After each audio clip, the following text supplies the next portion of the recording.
Bienvenidos a Club de Prensa en NTN 24. Transmitimos desde Washington, a 3 cuadras de la Casa Blanca. No olviden ustedes que al final del programa encontrarán apartes del mismo en nuestra página de Facebook, por nuestra cuenta de Twitter y el audio, el podcast en SoundCloud. Y les doy la bienvenida a los invitados al programa. En primer lugar, Dori Toribio, corresponsal de Mediaset. Bienvenida a esta mesa, como así. Gracias. José López Zamorano, corresponsal jefe de la agencia mexicana de noticias Notimex. Bienvenido también. Gracias. Y Muni Jensen, analista política de Club de Prensa. Bienvenida a esta mesa. Gracias. Y la primera pregunta, Dori, tiene que ver con una noticia que se ha producido en las últimas horas, calificada de histórica, y tiene que ver con el acuerdo suscrito o anunciado, por lo menos, entre Irán por una parte y lo que se llama el P5+1 por la otra, que son los miembros permanentes del Consejo de Seguridad, los 5, Estados Unidos, el Reino Unido, Francia, China, Rusia, más Alemania, que no es miembro permanente del Consejo de Seguridad. Según ese acuerdo, se han impuesto límites para el enriquecimiento de uranio en Irán, con lo cual ese país no puede llegar a conseguir una bomba atómica. Eso a cambio del levantamiento de las sanciones que pesan contra ese país islámico. Hay algunos datos que se han conocido. De aquí en adelante podrán los países occidentales tener sobre el terreno en Irán inspectores que de una manera rápida podrán llegar a algunos lugares para verificar que se estén cumpliendo todo. En caso de que Irán viole alguna de estas previsiones, en 65 días podrá echarse para atrás todo lo previsto en el acuerdo. Para Irán esto es bueno en el sentido de que se le levantan todas las sanciones que se le han impuesto en el sistema bancario, y además podrá exportar petróleo a otros países fuera del Medio Oriente. Podrá exportar petróleo, por ejemplo, a Alemania, o podrá exportar petróleo incluso a los Estados Unidos o a otras naciones. Irán es el cuarto productor de petróleo del mundo. El presidente Barack Obama dijo a las 7 de la mañana hora de Washington, hace 4 horas exactamente, que todos los caminos para las armas nucleares que tenía Irán han sido cortados, y dijo que este era un acuerdo histórico. Ahora faltan 2 cosas. La primera, que el acuerdo se lleve al Consejo de Seguridad de la ONU, que levantará las sanciones, por supuesto, y en segundo lugar, que aquí en Estados Unidos el acuerdo vaya al Congreso a ver cómo votan los congresistas. Obama dijo que si en el Congreso se rechazan los términos del acuerdo, él vetará ese proyecto de ley. Muy bien. La primera pregunta es si es histórico ese acuerdo como lo pinta. Sí, es histórico, y además es muy histórico, y sobre todo desde el punto de vista de Irán, que por cierto también falta que pase por el Parlamento de Irán, aunque se da por hecho que allí no va a tener tantas complicaciones como puede tener aquí. Es cierto que es un acuerdo histórico, sobre todo si pensamos quién había sentado en esa mesa de negociaciones y lo imposible que podía parecer hace 2 décadas, 3 décadas, que Estados Unidos e Irán estuvieran manteniendo un diálogo directo, y ahora se ha conseguido llegar a un acuerdo que en ese sentido es histórico. Las potencias internacionales, Occidente ha conseguido con Irán algo que no se había conseguido ni con Corea del Norte ni con Pakistán, y es que de momento renuncien, aunque solo sea temporalmente, al acceso nuclear. Ahora bien, yo sí le pondría algunos peros al acuerdo. Solo es temporal, se está hablando de una horquilla entre 10 y 20 años, tiene que pasar por el Consejo de Seguridad de Naciones Unidas y también tiene que pasar por el Congreso. Ya sabemos que aquí en Estados Unidos no va a ser tan fácil, que los republicanos ya están amenazando con no aprobar el acuerdo, aunque no va a ser tan fácil porque necesitarían una supermayoría de 2/3 en el Senado y no está tan claro que lo consigan, pero van a estar poniendo pegas, como siguiendo un poco la argumentación de Israel, que este es un error absolutamente histórico. Y luego he estado leyendo algunos comentarios esta mañana después de las declaraciones del presidente que dicen que esto cambia todo el tablero geopolítico de Oriente Próximo. Yo de momento no lo creo. Es cierto que se abre la puerta a una nueva era y que esto puede ser el inicio para cambiar muchas relaciones, pero no olvidemos que esto es solo un acuerdo en materia nuclear, que las relaciones diplomáticas entre Irán y Estados Unidos siguen rotas, que además este diálogo solamente se reduce a este término, pero no se está hablando en ningún momento de un acercamiento mayor o de una normalización de las relaciones como en el caso de Cuba. Tampoco se ha extraído a Irán de la lista de países terroristas del Departamento de Estado. Es decir, es un acuerdo histórico. Para mí, quien gana sobre todo es Irán. La comunidad internacional también puede tener este respiro de alivio de que por lo menos Irán asegura que va a estar contenido el aspecto nuclear en los próximos 10, 20 años, pero como decía el presidente Obama, se ha negociado desde una posición de fuerza y hay que demostrar esa fuerza ahora para asegurarse de que Irán cumple con su palabra, porque a lo largo de la historia ha demostrado muchas veces que no es tan de fiar su palabra. Las relaciones diplomáticas con Irán se rompieron en 1980, después de que en 1979 triunfara la revolución islámica del ayatolá Ruhollah Khomeini, que fuera expulsado del país y tuviera que huir el Shah de Irán, el Shah de Persia, que vino a vivir a los Estados Unidos. Y además se rompieron después de que el 4 de noviembre de 1979 fuera ocupada la embajada de Estados Unidos en Teherán. Había 52 diplomáticos allí y esa toma duró 444 días. Justamente tras unas negociaciones los rehenes fueron puestos en libertad el 20 de enero de 1981, día de la toma de posesión del presidente de Estados Unidos, Ronald Reagan. Eso por una parte. Por otra, Irán, mencionaba Dori, es un país geopolíticamente muy importante, es un país musulmán, no es un país árabe, ojo, es un país persa, no es un país árabe, tiene 80 millones de habitantes y además está en un lugar estratégico porque limita al este con Pakistán y con Afganistán, al norte con Turkmenistán, otros dos países pequeños ahí, y en el oeste limita con Turquía y limita con Siria. ¿Cambia esto el tablero geopolítico, como llaman los especialistas?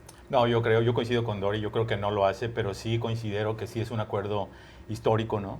Es una gran hazaña diplomática para el propio presidente Barack Obama, que había, como sabemos, prometido en su campaña tratar de dialogar con los enemigos o los gobiernos hostiles a los Estados Unidos. Ya lo hizo con Cuba, ahora lo hace con Irán, bueno, le falta Venezuela y algún otro país más. Y sin duda alguna, esta es una confirmación de la propia filosofía de Ronald Reagan que mencionabas. Confía pero verifica, ¿no? Creo que hay muchas cosas que ganar y pocas que perder. Y en este ambiente tan ideologizado en términos de la interpretación de las consecuencias del acuerdo, yo me ciño a lo que dicen los expertos. Y aquí la Asociación de Control de Armas está convencida que este acuerdo, número uno, elimina esta carrera de Irán hacia un arma nuclear ofensiva, ¿no? Y número dos, genera un elemento que permitiría disuadir una carrera armamentista en la región. Sí, en la medida que esos dos elementos contribuyan a una estabilidad es muy positivo. Eso significa que va a ser la panacea, que van a haber problemas, que se van a encerrar los problemas de la noche a la mañana, no.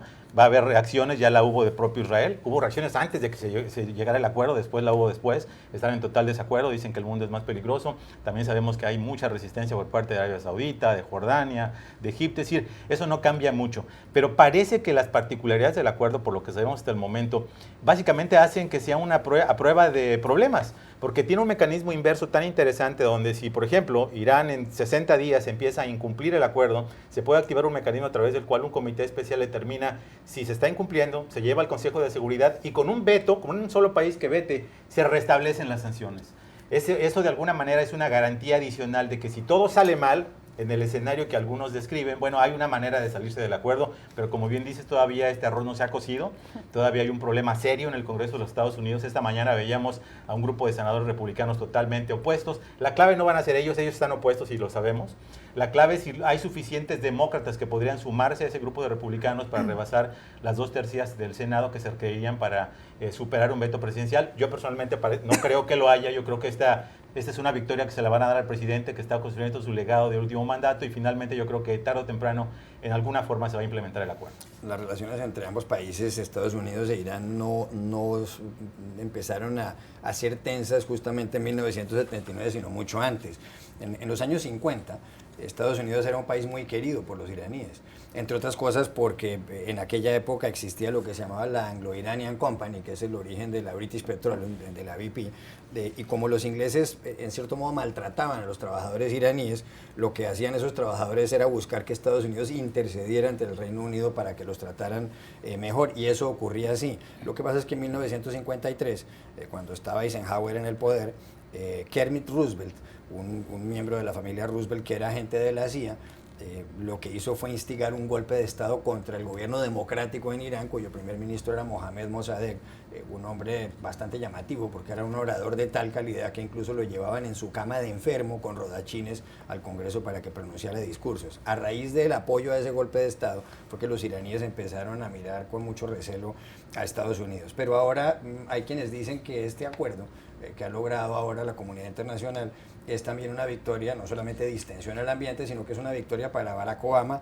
victoria internacional, después de que en el año 2012 restableciera relaciones con Birmania o con Myanmar, como se llama el país, después de que restableciera relaciones con Cuba. Dentro de muy pocos días se abren las embajadas de Washington en La Habana y de La Habana en esta ciudad, y ahora viene esto de Irán. Usted menciona en ese recuento que hizo los principales protagonistas de la relación entre Irán y Estados Unidos, y yo creo que aparte de los 20 meses de negociación, aparte de los líderes del P5+1, lo que hay detrás de esta negociación y del éxito por ahora de esta negociación son dos caras, que es el presidente Barack Obama y el presidente iraní Rouhani. Yo creo que jamás se habría pensado en llegar a un punto así con los personajes que había antes, ni con Ahmadinejad, ni con Bush, ni con Clinton, ni con ninguno de los otros personajes, y creo que el componente histórico de este acuerdo también es bastante frágil en la medida en que los personajes van a cambiar con seguridad Obama muy pronto y en Irán pues en los próximos años, y la pregunta es si son las Naciones Unidas y el resto de la comunidad internacional suficientemente musculosos como para evitar que este acuerdo tenga reversa. Lo otro que es histórico en los últimos tiempos es que quizás la relación entre Israel y Estados Unidos está en el peor momento, y las declaraciones de Netanyahu en este momento son bastante críticas y bastante preocupantes, porque si bien es una relación que lleva muchísimos años y ha sido muy controvertida, pues es algo que también ha marcado la política exterior de Estados Unidos. Y la otra, como conclusión de todas estas conversaciones, es que hace mucho tiempo que no estaban Rusia y Estados Unidos sentadas al mismo lado de la mesa. Entonces, aparte de este acuerdo histórico, hay bastantes movidas dentro de la geopolítica que vale la pena seguir observando. Netanyahu dijo que se trata de un día oscuro, de un día nefasto, este día en el que se ha firmado este acuerdo, que se ha conocido este acuerdo. Israel siempre teme porque Irán puede atacarlo. Irán está aproximadamente a 2.000 kilómetros de territorio. Y la mayoría de la oposición en el Congreso de Estados Unidos viene de este lobby judío, lobby israelí, que hace mucha fuerza entre sobre todo los republicanos para que se opongan al acuerdo. Ya regresamos a Club de Prensa. Volvemos a Club de Prensa en NTN 24 desde Washington. Y Pepe, en América Latina la noticia sigue siendo Joaquín El Chapo Guzmán, narcotraficante, jefe de uno de los carteles más poderosos de México, que el sábado por la noche, cuando estaba duchándose en la prisión del Altiplano, huyó por un túnel de 1,5 kilómetros, un túnel además con un diámetro de casi 2 metros, de manera que ahí no había ni siquiera que agacharse. Y por supuesto eso ha generado una tormenta política en México. Pero hay una pregunta que se hace todo el mundo, y es esta: desde cuando capturaron al Chapo Guzmán, Estados Unidos había hecho saber que quería que el Chapo fuera extraditado a una cárcel norteamericana. El Chapo Guzmán está considerado, por ejemplo, en Chicago, el enemigo público número 1. Se lo acusa en otras cortes aquí en los Estados Unidos de haber blanqueado 14.000 millones de dólares, y por supuesto le atribuyen todo tipo de delitos. Pero México no lo extraditó. Muchos países toman esa determinación pues por una cuestión muy respetable de nacionalismo. ¿Usted cree que México debió haber extraditado al Chapo Guzmán para evitarse lo que pasó? No. Primero hay que aclarar que no hay una solicitud de extradición del Chapo Guzmán, lo era por parte de Estados Unidos. Como bien dice, se enfrenta a por lo menos 7 encauzamientos en Estados Unidos. Algunos son colectivos con todo el conglomerado de lo que es el cartel de Sinaloa. Viene también ahí la familia Zambada. Pero no hubo una petición formal de extradición en el caso, porque quedó muy claro desde el principio que el gobierno de México quería que el Chapo cumpliera primero la condena que incumplió durante su primera fuga del penal de Puente Grande, en Jalisco, y después que cumpliera los crímenes por los que era buscado en México, ¿no? Hay que recordar, ¿no?, cuando se decide que se mande al Chapo al penal de máxima seguridad en el Altiplano, que este penal es considerado un penal modelo de alta seguridad. Anoche mismo el secretario de Gobernación, en una rueda de prensa donde dio algunos detalles adicionales de lo que sabíamos, aclaró que, por ejemplo, el penal del Altiplano tiene la más alta certificación de la ACA, la American Correctional Association, que básicamente determina, ¿no?, los niveles de seguridad de las prisiones de todas las Américas, incluidas las de los Estados Unidos, y este tenía uno de los más altos. Es una clasificación que se renueva cada 4 años. Existían 750 cámaras dentro del penal. El Chapo Guzmán estaba monitoreado 24 horas del día. ¿Qué pasa? Que hay 2 puntos ciegos que por recomendación de la Comisión Nacional de Derechos Humanos no pueden ser monitoreados los prisioneros, y es básicamente en el baño y en las regaderas. Entonces justamente la logística, y aprovechando estas circunstancias, el Chapo escapa de ese lugar donde además no se había escapado nadie, donde tiene medidas de seguridad internas y externas. Hay patrullajes alrededor de la prisión por parte de elementos de la Policía Federal y del Ejército Mexicano, y están contenidos ahí el quién es quién de los mayores criminales de México, los Oseguera, Cartel de los Zetas, los caballeros templarios, ahora está el señor Abarca ahí, el exalcalde, ¿no? Por el tema de los desaparecidos de Ayotzinapa. Entonces no había ninguna razón lógica para pensar que tenía una posibilidad el Chapo de salir de ahí, salvo, y este es el gran salvo, si habría una complicidad o de funcionarios encargados de los penales o de funcionarios allí, pero eso tú no lo puedes anticipar. Por ejemplo, en el caso de esta circunstancia, lo que se quiere determinar es, por ejemplo, cómo pudieron tener acceso a los mapas del lugar para determinar exactamente la localización del lugar y dónde construir este túnel de alta tecnología que tenía iluminación, tenía respiración, vaya, un proyecto arquitectónico serio, ¿no? Por el cual escaparon. Entonces, obviamente esto hace que se reevalúe toda la circunstancia, pero vamos a decir, en términos de cómo se estaba operando legalmente, bajo las posibilidades que tenían de monitoreo, bajo la lógica que tenían de la seguridad de las prisiones, sí, el tamaño del cemento que tenían que tener, los pisos, etcétera, eso era muy complicado. Ahora, la circunstancia de cómo se lleva a cabo es muy singular, porque en este momento están construyendo justamente un desagüe del proyecto Cutzamala. Entonces, no se sabe si fue la coincidencia o si fue deliberado que se iniciara en ese momento, porque justamente hace mucho menos obvio que haya un movimiento de, por ejemplo, traslado de tierra, ¿no? Sí. Se supone que tuvieron que ser muchos camiones o lo que fuera, en una construcción cercana cuando eso estaba dando. Entonces, la respuesta concreta es, no se esperaba que esto pudiera ocurrir. Yo creo que había todos los elementos que garantizaban que el Chapo estuviera allí y obviamente, pues no ocurrió. Lo que pasa, bueno, Dori Toribio, y mientras tanto la Agencia Antidroga de Estados Unidos, la DEA, por sus siglas en inglés, desde cuando había sido capturado el Chapo, había alertado de la posibilidad de fuga. Claro, y además es el Chapo que ya se había escapado antes. Quiero decir, claro que el gobierno mexicano tenía que contar y las autoridades fiscales con que se iba a intentar escapar. Había indicios que tenía la agencia norteamericana, había indicios de que la propia familia estaba organizando un plan de escape con los abogados.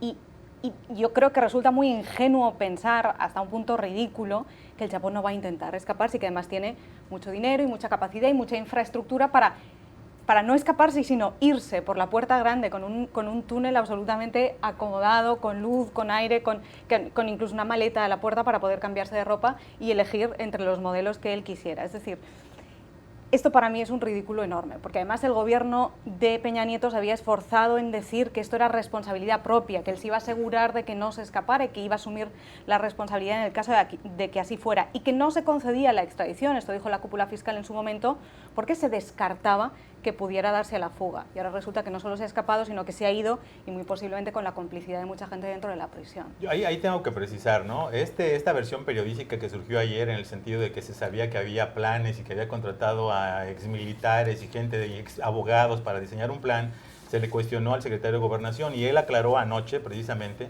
que estaban buscando encontrar a quién, ¿no?, en el gobierno de los Estados Unidos había pasado esa información, porque la Comisión Nacional de Seguridad, el Centro de Investigación en Seguridad Nacional y la Secretaría de Gobernación nunca fueron informados por parte de ningún funcionario de los Estados Unidos de que existía algún tipo de plan o intento de fuga por parte del Chapo. Entonces, la idea de que sabían pero no actuaron no ocurrió. Ahora, en relación específicamente con el Chapo, el secretario aclaró que con motivo de su llegada al altiplano se adicionaron guardias de perímetro de seguridad. Vamos, el gobierno mexicano había, desde su punto de vista, tratado de tomar todas las precauciones necesarias para que eso se evitara. Y entre tanto, el presidente de México, Enrique Peña Nieto, continúa su visita a Francia. Hoy es 14 de julio, día de la fiesta nacional francesa. Se conmemora la toma de la prisión de la Bastilla, el inicio de la Revolución Francesa, el 14 de julio de 1789. Más de 200 personas, creo que más de 300 en la comitiva de Enrique Peña Nieto.